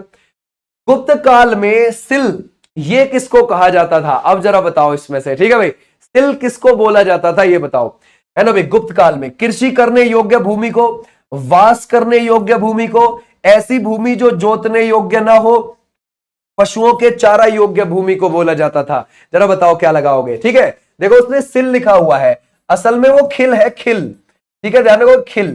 तो खिल कैसी भूमि हुआ करती थी? जरा बताओ क्या लगाओगे, है ना भाई। ऐसी भूमि जो जोतने योग्य ना हो, C is the right answer. Clear हो जाएगा, समझ गए। ओके, और क्षेत्र किसे कहा जाता था? ऐसी भूमि जिस पर कृषि हो सके, ऐसी भूमि जिस पर कृषि हो सके, समझ गए भाई, जिस पर कृषि हो सके, कृषि हो सके। ठीक है भाई, क्लियर हो जाएगा। ऐसे आपने ध्यान रखना है, हिल ऐसी भूमि जो जोतने योग्य ना हो, और क्षेत्र ऐसी भूमि जिस पर कृषि हो सके। तो यहां तक हम ऐसे ध्यान रखेंगे। आ जाओ नेक्स्ट पर।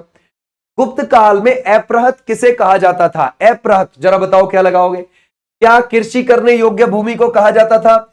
ऐसी भूमि जो जंगली होती थी, या फिर ऐसी भूमि जो जोतने योग्य ना हो, या फिर पशुओं के, ध्यान रखोगे, चाग योग्य भूमि, ये कौन सा हो जाएगा? जरा बताओ क्या लगाओगे। ऐसी भूमि जो जंगली होती थी उसको क्या बोला जाता था? अपृहत बोला जाता था, अपृहत। आ जाओ नेक्स्ट पर। निम्नलिखित में से कौन सा कथन गलत है? चलो देखते हैं, कोई एक हमें गलत लगता है। ठीक है भाई, ओके।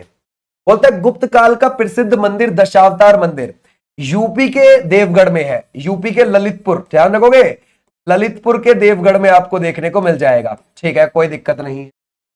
गुप्त काल में कृषि करने योग्य भूमि को क्षेत्र कहा जाता था, है ना। अभी हमने यहां पर दो ऑप्शन पहले लिखा था, क्षेत्र जिस पर कृषि हो सकती है। ठीक है भाई, तो ये ऑप्शन भी ठीक हो गया।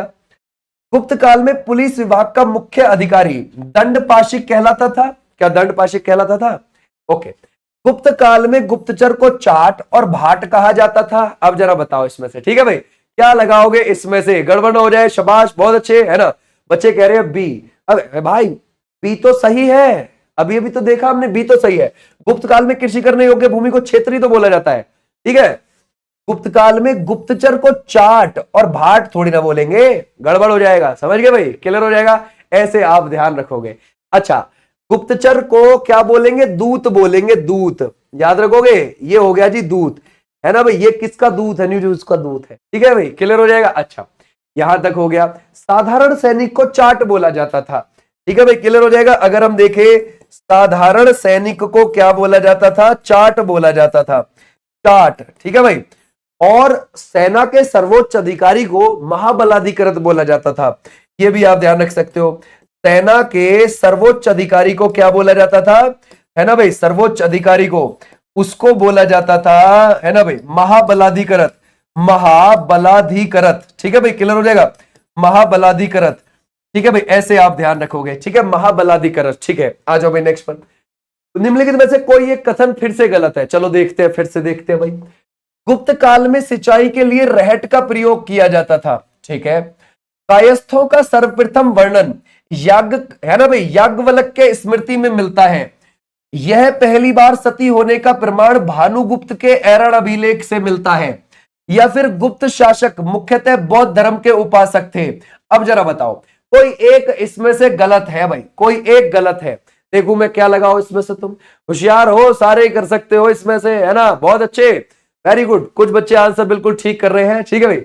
जैन नहीं है, जैन क्यों, मैंने अभी थोड़ी देर पहले लिखवाया था, विष्णु जी के उपासक थे, अभी लिखवाया था जस्ट थोड़ी देर पहले, है ना, इसके विष्णु जी के, है ना, विष्णु जी के उपासक थे, काम खत्म, ठीक है भाई, क्लियर हो जाएगा। ऐसे एक कह रहा जैनिस्ट थे, हाँ रह जाओ यही, ऐसे काम चलेगा।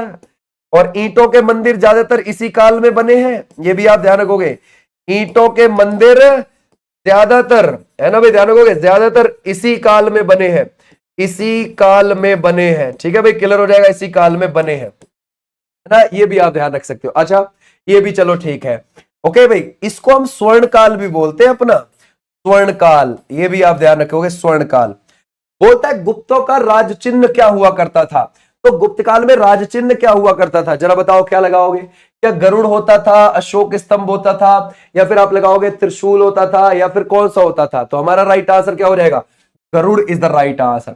लेकिन गरुड़ की जगह मयूर का यूज करने लगे थे आगे चल कर, ये तो हमारा राइट आंसर कौन सा हो जाएगा, गरुड़ वाले बच्चे, बिल्कुल ठीक है, ओके भाई। आ जाओ भाई नेक्स्ट पर। बोलता है जूनागढ़ अभिलेख का संबंध किस गुप्त शासक से है, ठीक है, ये क्वेश्चन आपस में एक दूसरे से रिलेट करके आ रहे हैं, आप आराम से लगा सकते हो।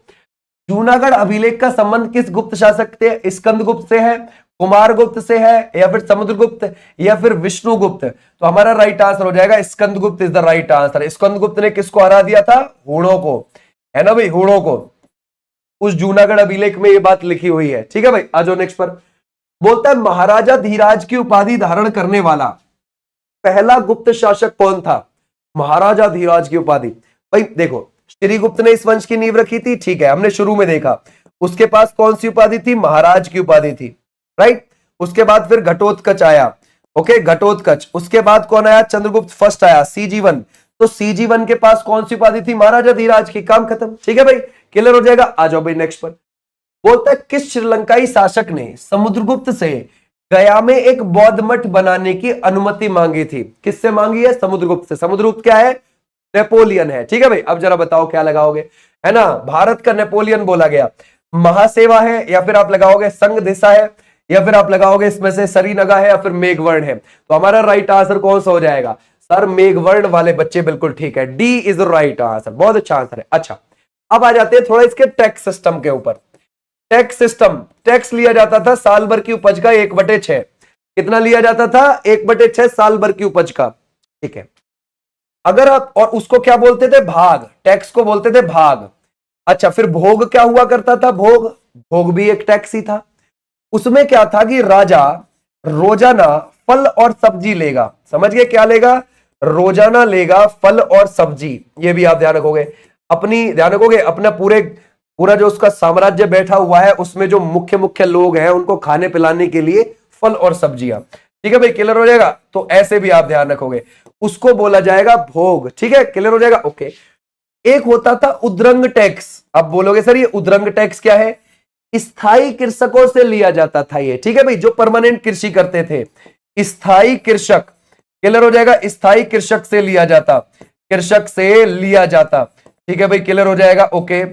एक होता था ऊपरी कर, क्या होता था, ऊपरी कर, वो होता था अस्थायी कृषक से लिया जाने वाला टैक्स, अस्थायी कृषक से, है ना भाई, ध्यान रखोगे, लिया जाने वाला टैक्स, लिया जाने वाला टैक्स है ये, ठीक है भाई, यानी कि जो नॉन परमानेंट है, जो परमानेंट कृषि नहीं करता है, समझ गए, ऐसे आपने ध्यान रखोगे, ओके।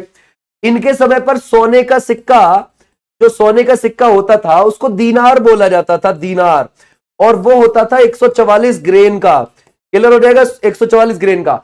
इनके समय के सबसे ज्यादा सिक्के जो मिले हैं वो भरतपुर के पास बयाना से मिले हैं, ठीक है भाई, ध्यान रखोगे, बयाना, बयाना कहां पर पड़ता है, आपको देखने को मिल जाएगा, बयाना भरतपुर, ठीक है भाई, क्लियर हो जाएगा। इनके समय के सिक्के सबसे ज्यादा वहीं से मिले हैं, राजस्थान से, क्लियर है, तो ऐसे भी आप ध्यान रख सकते हो, शाबाश, बहुत अच्छा। सोने के, चांदी के, तांबे के ऐसे सिक्के मिले हैं। अब आ जाते हैं हर्षवर्धन पर, ठीक है भाई, अब हम हर्षवर्धन की ओर चलते हैं। चलो अब देखो, ध्यान से सुनना, क्या हुआ कि गुप्त काल के बाद, जैसे ही गुप्त काल खत्म हुआ, गुप्त काल के बाद कई छोटे छोटे छोटे छोटे साम्राज्य उठ पड़े हुए उत्तर भारत में। एक शक्ति नहीं थी गुप्त काल जैसी, चिटपुट चिटपुट चिटपुट चिटपुट, अलग अलग, ठीक है भाई, ध्यान रखोगे। अच्छा, अब ऐसे ही उसमें से एक ध्यान रखोगे, एक वंश आया, पुष्यभूति वंश, पुष्यभूति वंश आया था, और ये जो पुष्यभूति वंश है ये कहां पर, थानेश्वर के अंदर इसकी नींव रखी गई। थानेश्वर कहां, हरियाणा के अंदर।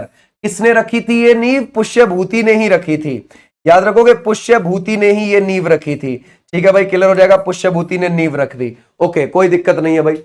और हर्षवर्धन किस वंश से संबंधित हो गया, पुष्यभूति वंश से संबंधित हो गया, यहां तक कोई दिक्कत नहीं होगी। चलो अच्छा, ये जो वंश आया है ये किसकी वजह से आया है, विकेंद्रीकरण की वजह से आया है। आप बोलोगे सर विकेंद्रीकरण क्या होता है ये, देखो, जब कोई बड़ी शक्ति समाप्त होती है ना, तो उसके बाद छोटे छोटे छोटे छोटे जो है एरिया बट जाते हैं और अलग अलग वंश शुरू हो जाते हैं, तो इसको ही बोलते हैं विकेंद्रीकरण की स्थिति। तो ये भी विकेंद्रीकरण की ही वजह से आया है। जैसे मैं आपसे बोलने लगूं, मैत्रक वंश एक चलता था, मैत्रक वंश शुरू हो गया था गुजरात के अंदर, समझ गए भाई, गुजरात के वल्लभी में, यानी कि वो भी किसके बाद आया है, वो भी गुप्तों के बाद ही आया है, ओके। एक हो गया था गौड़ वंश शुरू, गौड़ वंश ये हो गया था बंगाल में शुरू, ये गुप्तों के बाद की बात कर रहा हूं मैं, ठीक है भाई, क्लियर हो जाएगा, ओके। एक हो गए थे परवर्ती, ध्यान रखो, परवर्ती गुप्त, इनको बोलते हैं परवर्ती गुप्त, ये मगध के अंदर आ गए थे, मगध वाले क्षेत्र में आ गए थे, क्लियर हो जाएगा, ओके। एक हो गए थे मौखरी वंश, ठीक है भाई, मौखरी वंश, और मौखरी वंश कहां पर उपजा था ये, मौखरी वंश ये कन्नौज के अंदर। तो ऐसे बहुत सारे वंश उपज गए थे उत्तर भारत में, उसमें से एक ये भी था, हमारा राइट आंसर हो जाएगा ये, ठीक है भाई। आ जाओ नेक्स्ट पर, बोलता है हर्षवर्धन की राजधानी क्या थी, ओके। देखो क्या हुआ, जैसे अभी अभी हमने देखा कि पुष्यभूति ने इस पुष्यभूति वंश की नींव रख दी, ठीक है भाई। पुष्यभूति के बाद इसमें कई सारे शासक आए, इसमें से एक प्रभाकवर्धन भी आया, और प्रभाकवर्धन का बड़ा बेटा था, कौन सा बड़ा बेटा, बड़ा बेटा था, है ना भाई, ध्यान रखोगे, वो था कौन, राज्यवर्धन, ठीक है भाई, ध्यान रखोगे, राज्यवर्धन था उसका बड़ा बेटा, और उसका छोटा बेटा था हर्षवर्धन। छोटा बेटा कौन था, वो था हर्षवर्धन, क्लियर हो जाएगा, समझ गए। और उसकी एक बेटी भी थी, उसकी एक बेटी कौन थी, राजश्री थी, राजश्री, ठीक है भाई, क्लियर हो जाएगा, राजश्री। अब ये थे तीन। अब क्या हुआ, प्रभाकवर्धन के बाद उसका बड़ा बेटा राज्यवर्धन गद्दी पर बैठ गया, ठीक चल रहा था सब चीज। इन्होंने अपनी बहन, दोनों भाइयों ने अपनी बहन की शादी, है ना, ध्यान रखोगे, मौखरी वंश के ग्रहवर्मन से कर दी। ग्रहवर्मन, मौखरी वंश कहां पर चलता था, कन्नौज के अंदर, वहां इन्होंने अपनी बहन का विवाह कर दिया। अब बहन का विवाह तो कर दिया, लेकिन इस ग्रहवर्मन की हत्या कर दी गई गौड़ वंश के राजा के द्वारा। गौड़ वंश बंगाल में चलता था, अभी हमने देखा है ना भाई। गौड़ वंश का शासक था शशांक, शशांक ने हत्या कर दी किसकी, ध्यान रखोगे, ग्रहवर्मन की। तो बहुत अर्ली एज में विधवा कौन हो गई, राजश्री हो गई। अब इसका बदला लेने के लिए जाता है बड़ा भाई राज्यवर्धन कि मैं शशांक को मारूंगा, लेकिन शशांक किसको भी मरवा देता है, राज्यवर्धन को। अब हर्षवर्धन को सोचो कितना बड़ा धक्का लगा, एक तो उसके जीजा की भी मृत्यु हो गई और उसका बड़ा भाई भी डेथ हो गई, बड़े भाई की भी, और अब अपनी बहन को ये वापस ले आता है कन्नौज से, थानेश्वर हरियाणा, उसको वहां बिठाता है, और अब किससे बदला लेने जाएगा, शशांक से। तो शशांक से बदला लेता है उसकी हत्या करके। ठीक है भाई, ध्यान रखोगे। अब हर्षवर्धन क्या काम करता है, बोलता है कि अब मैं अपनी राजधानी को थानेश्वर से शिफ्ट करके कन्नौज ही बनाऊंगा। तो उसने कन्नौज ही अपनी राजधानी बनाई। तो हर्षवर्धन की जो पहली राजधानी थी, अगर आप देखोगे, वो कौन सी थी, थानेश्वर, और बाद में जो बनी है वो कन्नौज बनी है। अब कन्नौज से अपना शासन शुरू कर देता है 606 से लेकर 647 ईस्वी के बीच में। अब ये महान बनने का काम इसका शुरू हो जाएगा। समझ गए भाई, क्लियर हो जाएगा, ऐसे आप ध्यान रखोगे। आ जाओ नेक्स्ट पर। हर्षवर्धन के समय भारत आए प्रसिद्ध चीनी यात्री का नाम क्या है? आपको क्या लगता है प्रसिद्ध चीनी यात्री कौन था? क्या फाहियान आया था, इब्न बतूता, अलबरूनी, या फिर आप लगाओगे हेनसांग आया था? तो हमारा राइट आंसर हो जाएगा हेनसांग। इसको वर्तमान शाक्य मुनि बोला जाता है, वर्तमान शाक्य मुनि बोला जाता है इसको, या फिर आप यात्रियों का राजकुमार कह सकते हो, यात्रियों का राजकुमार कह सकते हो इसे। ठीक है भाई, क्लियर हो जाएगा। इसने क्या लिखी है, इसने सी यू की, है ना भाई, ये बुक लिखी है इसने, सी यू की। ठीक है भाई, ऐसे भी आप ध्यान रखोगे। भारत में सर्वोच्च ब्राह्मणों को बताया इसने, बोला कि यहां पर जो सर्वोच्च लोग है ना वो कौन है, ब्राह्मण है, ये भी आप ध्यान रखोगे। ठीक है भाई, क्लियर हो जाएगा।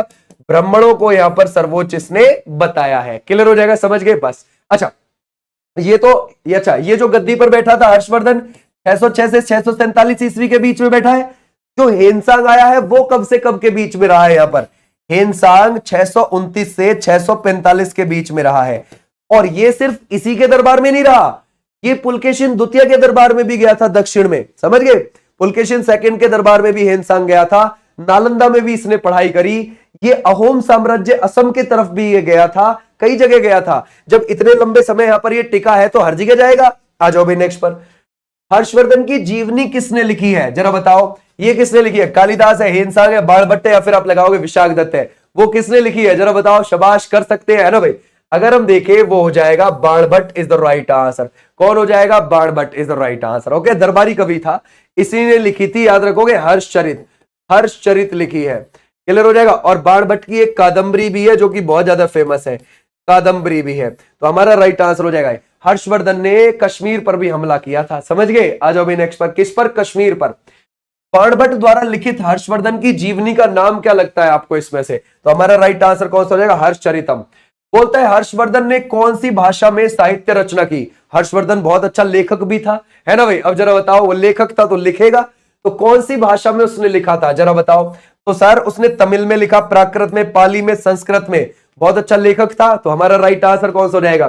संस्कृत में लिखा उसने, समझ गए भाई। किस में लिखा? संस्कृत में लिखा है, शाबाश, बहुत अच्छे। क्या क्या लिखा है जरा बताओ। हर्षवर्धन द्वारा रचित नाटकों में से कौन सा शामिल नहीं है, जरा बताओ कौन सा नहीं है भाई? प्रियदर्शी का लिखा, रत्नावली लिखा, नागानंद लिखा, लेकिन मालविकाग्नित्रम तो कालिदास जी का है ना। ये किसका हो जाएगा? कालिदास जी का हो जाएगा। तो ऐसे भी आप ध्यान रखोगे। पता है, एक बात बताता हूं, ये जो तीनों है ना, ये लिखे हैं, ऐसा बोला जाता है कि ये शायद एक धावक नाम के लेखक ने लिखे हैं, समझ गए। और उसके ऊपर क्लेम हर्षवर्धन ने कर दिया था कि मैंने लिखे हैं, समझ गए। लेकिन ये लिखे धावक नाम के ने थे। ठीक है भाई, आ जाओ भाई नेक्स्ट पर। बोलता है हर्षवर्धन के समय कौन सा धर्म प्रमुख रूप से प्रचलित था? हर्षवर्धन के समय पर कौन सा धर्म बहुत प्रचलित था, जरा बताओ, क्या लगाओगे? अगर हम देखें इसमें से वैष्णव धर्म है, बौद्ध धर्म है, जैन धर्म है, या फिर इस्लाम धर्म लगता है आपको, कौन सा हो जाएगा? देखो, हर्षवर्धन जो था ना शुरू में, वो किस धर्म से बिलोंग करता था? शैव धर्म से, यानी कि वो शिव जी को मानता था। ठीक है, लेकिन हर्षवर्धन के समय पर जो चल रहा था वो ध्यान रखोगे, मतलब जब ये बौद्ध बन गया तो फिर तो बौद्ध धर्म प्रचलित हो गया था, क्लियर हो जाएगा, समझ गए। तो हमारा राइट आंसर ये हर्षवर्धन हेनसांग के, ध्यान रखोगे, हेनसांग के यहां आने के बाद बौद्ध धर्म में, है ना भाई, कन्वर्ट हो गया, बौद्ध धर्म इसने अपना लिया था और फिर बौद्ध धर्म में प्रचलित रहा था, समझ गए भाई, क्लियर हो जाएगा। आ जाओ नेक्स्ट पर। हर्षवर्धन के पहले कौन राजा था, जरा बताओ। मतलब हर्षवर्धन से पहले कौन गद्दी पर बैठा था, ये आपसे पूछा गया है, जरा बताओ। तो उसका भाई राज्यवर्धन बैठा था, बड़ा भाई, क्योंकि प्रभाकवर्धन जो इनके पिता थे उन्होंने इसके बड़े भाई को ही तो गद्दी पर बिठाया था। तो हमारा राइट आंसर हो जाएगा ये वाले बच्चे, बिल्कुल ठीक है ना। अच्छा, अब देखते हैं इसकी राज्य व्यवस्था कैसी है। देखो, सबसे ऊपर हो गया राष्ट्र, राष्ट्र मतलब पूरा का पूरा साम्राज्य, ठीक है भाई। उसके बाद कौन हो गया? भुक्ति, भुक्ति मतलब राज्य, मतलब प्रांत, मतलब स्टेट, समझ गए भाई, क्लियर हो जाएगा। और ये स्टेट किस में डिवाइड होगा? विषय में, है ना भाई, ध्यान रखोगे विषय में, विषय यानी कि जिले, समझ गए भाई, जिले। और ये जो जिले हैं ये किस में डिवाइड होंगे, ग्राम में, ऐसे आप ध्यान रखोगे। तो सबसे छोटी इकाई यहां पर भी ग्राम है, तो हमारा राइट आंसर हो जाएगा ये। तो ध्यान रखना, राष्ट्र, भुक्ति, विषय, ग्राम, ऐसे आपने ध्यान रखना है। आ जाओ भाई नेक्स्ट पर। हर्षवर्धन ने किसके साथ प्रयाग सम्मेलन आयोजित किया, जरा बताओ किसके। पुलकेशिन है, हेनसांग है, बाणभट्ट है, समुद्रगुप्त है, कौन हो जाएगा इसमें से। तो हमारा राइट आंसर कौन सा हो जाएगा, Hiuen Tsang is the right answer. Okay भाई, क्लियर हो जाएगा। और ध्यान रखना, कुंभ के मेले की शुरुआत भी इसी ने करवाई थी प्रयागराज के अंदर। कौन सा, कुंभ का मेला, उसकी भी शुरुआत इसने कराई। महाकुंभ हर 12 साल में लगता है प्रयागराज के अंदर। ठीक है भाई, क्लियर हो जाएगा। इस साल भी लगा था, ये आपको भी पता है। ठीक है भाई, आ जाओ नेक्स्ट पर। हर्षवर्धन ने किस दक्षिण भारतीय, है ना भाई, राजा से युद्ध किया था। अब दक्षिण भारतीय राज्य कौन सा था, आपको पता है, पुलकेशिन, है ना भाई, क्लियर हो जाएगा। कौन सा हो जाएगा, Pulakeshin second is the right answer. और ये युद्ध हुआ है 618 ईस्वी में। और ये कौन सी नदी के किनारे हुआ है, नर्मदा नदी के किनारे हुआ है, नर्मदा नदी के किनारे हुआ है। तो हमारा राइट आंसर कौन सा हो जाएगा, ये वाले बच्चे बिल्कुल ठीक है। आ जाओ भाई नेक्स्ट पर। अच्छा एक बात बताओ, चलो तुम खुद सोच के देखना, देखना, है ना। देखो मैं तुम्हें बताता हूं, हर्षवर्धन का उत्तर एरिया में बहुत तगड़ा साम्राज्य था, बट उसने तो चोलों को भी हराया है जाके, समझ गए। चोल साम्राज्य को भी जाके वो हरा के आया दक्षिण में। बट वो हार किससे गया, यहां पर ध्यान रखोगे, है ना भाई, ध्यान रखोगे। जो वातापी या बादामी के चालुक्य का शासक था पुलकेशिन सेकंड, उससे यहां नर्मदा नदी के किनारे हार गया। कैसे, ये बात कहीं लिखी ही नहीं है, सिर्फ एक जगह लिखी है, पुलकेशिन सेकंड के ही, ध्यान रखोगे, अभिलेख में लिखी है। ये भी चीज आप ध्यान रखोगे। ठीक है भाई, क्लियर हो जाएगा। उसका ऐहोल का अभिलेख है, कर्नाटक के अंदर है, उसमें लिखी है सिर्फ ये, है ना भाई, कर्नाटक के अंदर ये आपको देखने को मिल जाएगा, है ना। अपने दरबारी कवि रवि कीर्ति से लिखवाया था उसने, रवि कीर्ति से। तो इसका मतलब ये भी हो सकता है कि झूठ लिखवाया था। ठीक है भाई, है ना, ऐसा भी तो हो सकता है, क्योंकि वो नीचे जब साउथ तक हार के, मतलब हरा के आया है और यहां जाके हार गया, ऐसा पॉसिबल कैसे हो सकता है, जरा सोचो। हर्षवर्धन ने प्रयाग सम्मेलन कितने वर्षों में एक बार आयोजित किया, हर 12 साल में। आ जाओ भी नेक्स्ट पर। बोलता है हर्षवर्धन ने किस विश्वविद्यालय को संरक्षण दिया था, किसको दिया था, तक्षशिला है, विक्रमशिला है, नालंदा है, वल्लभी है, नालंदा को दिया था, है ना। यानी कि नालंदा को अच्छे से आगे वो पनपे, बढ़िया शिक्षा चले, उसके लिए। आ जाओ भी नेक्स्ट पर। हर्ष के समय कितने, ध्यान रखो, किसने नालंदा विश्वविद्यालय में शिक्षा ली थी, हर्षवर्धन के समय पर किसने ली थी नालंदा विश्वविद्यालय में, हिंसांग पढ़ा था उसमें। आ जाओ भी नेक्स्ट पर। हर्षवर्धन की मृत्यु कब हो गई है, ये कब हो गई है, क्या 647 में हो गई है, बिल्कुल ठीक है भाई, ध्यान रखोगे 647 में। हर्षवर्धन का साम्राज्य उत्तर में कहां तक फैला हुआ था, क्या कश्मीर तक, नेपाल, तक्षशिला या फिर हिमालय तक फैला हुआ था। ठीक है भाई, तो वो कश्मीर तक फैला हुआ था। ठीक है भाई, क्लियर हो जाएगा। उत्तर में कैसे था, देखो उसका साम्राज्य, ध्यान रखना, ये विंध्यन पर्वतमाला देखते हो, विंध्यन से लेकर कश्मीर और उधर असम से लेकर गुजरात, ये उसका एरिया था। ठीक है भाई, उत्तर भारत वाला एरिया ज्यादातर कवर था। ओके, हर्षवर्धन के काल में कौन सी प्रशासनिक इकाई नहीं थी, कौन सी एक यूनिट नहीं थी, जरा बताओ, है ना। अगर हम देखें, शाबाश, बहुत अच्छे। देखो भुक्ति तो बिल्कुल थी, ठीक है भाई, क्लियर हो जाएगा, भुक्ति। ओके, ग्राम भी थी, है ना भाई, ध्यान रखो, गांव भी थी, मंडल यानी कि आप इसको जिला बोल सकते हो, ठीक है भाई, लेकिन विश्व नहीं थी, समझ गए भाई, विश्व नहीं थी, इसको आप हटा दो। एक बच्चा कह रहा ग्राम नहीं थी, हाँ जरूर रह जाओ। बोलते हैं हर्षवर्धन की रचनाओं में कौन सी विशेषता नहीं है, ठीक है भाई, जरा बताओ क्या लगाओगे। हर्षवर्धन की रचनाओं में कौन सी, मतलब हर्षवर्धन किस किस विषय पर लिखता था और किस पर नहीं लिखा, जरा बताओ, देखते हैं। देखो भाई, धार्मिक विषय पर उसने लिखा है खूब भरपूर, हास्य तत्व भी उसने दिए हैं खूब भरपूर, कोई दिक्कत नहीं है, नीति शिक्षा भी, लेकिन फारसी भाषा ये कोई सब्जेक्ट नहीं है, ठीक है भाई, इसको आप हटा दोगे यहां पर, इसका उस समय पर कोई लेना देना नहीं था। ठीक है, बोलता है हर्षवर्धन के समय प्रमुख व्यापारिक केंद्र कौन सा था, कन्नौज होगा, क्योंकि भाई कन्नौज उसकी राजधानी थी। आ जाओ भी नेक्स्ट पर। हर्षवर्धन किस धार्मिक संप्रदाय से संबंधित था, कौन से था वो संबंधित, शुरू में वो शैव धर्म का अनुयायी था, बाद में क्या हो गया, बौद्ध धर्म में, ठीक है भाई, कन्वर्ट। आ जाओ भी नेक्स्ट पर। हर्ष के दरबार में हेनसांग को क्या सम्मान दिया गया था, जरा बताओ, उसको क्या सम्मान दिया गया था, है ना। तो सर वो दिया गया था विद्वान अतिथि, ठीक है भाई, क्लियर हो जाएगा, विद्वान अतिथि बोला गया था, ये भी आप ध्यान रखोगे, क्लियर हो जाएगा। अच्छा, अब मैं तुम्हें कुछ चीज लिखवाता हूं, जैसे सेना को क्या बोला जाता था इसके समय पर? चतुरांगनी बोला जाता था, चतुरांगनी बोला जाता था, चतुरांगनी। समझ गए? हर्षवर्धन की सेना क्या है, ध्यान रखोगे, वो ध्यान रखोगे, चतुरांगनी है ना भाई। अच्छा, अगर आप देखोगे प्रमुख को क्या बोला जाता था? मंत्री, ये भी आप ध्यान रखोगे। अगर कोई किसी भी चीज का प्रमुख है उसको मंत्री बोला जाता था। ठीक है भाई, क्लियर हो जाएगा? ओके, ऐसे भी आप ध्यान रख सकते हो। तो हमारा राइट आंसर हो जाएगा ये वाले बच्चे, बिल्कुल ठीक है। अच्छा, एक और चीज लिखवाता हूं। अवंती किसको बोला जाता था? अवंती विदेश सचिव को बोला जाता था। किसको बोला जाता था? विदेश सचिव को, है ना, अवंती बोला जाता था। ये भी आप ध्यान रख सकते हो। ठीक है भाई, क्लियर हो जाएगा। अगर आप देखोगे सिंगनाद, सिंगनाद कौन हुआ करता था इनका? मतलब सिंगनाद नाम का व्यक्ति प्रधान सेनापति हुआ करता था इनका। ये भी आप ध्यान रखोगे, प्रधान सेनापति। ये वो चीज है जो हमारी पूछी जाती है पेपर में और जो हम नहीं पढ़ पाते हैं। ठीक है भाई, ओके। इनका अश्वरोही सेना का प्रमुख हुआ करता था कुंतल। ठीक है भाई, ध्यान रखोगे, कुंतल। कुंतल कौन हुआ करता था? अश्वरोही, अश्वरोही सेना का प्रमुख हुआ करता था, सेना का प्रमुख हुआ करता था, उसको बोला जाता था क्या? ध्यान रखोगे, कुंतल बोला जाता था। ठीक है भाई, क्लियर हो जाएगा? बहुत बढ़िया, आ जाओ भाई नेक्स्ट। हर्षवर्धन की मृत्यु के बाद उसका साम्राज्य किसके अधीन आ गया?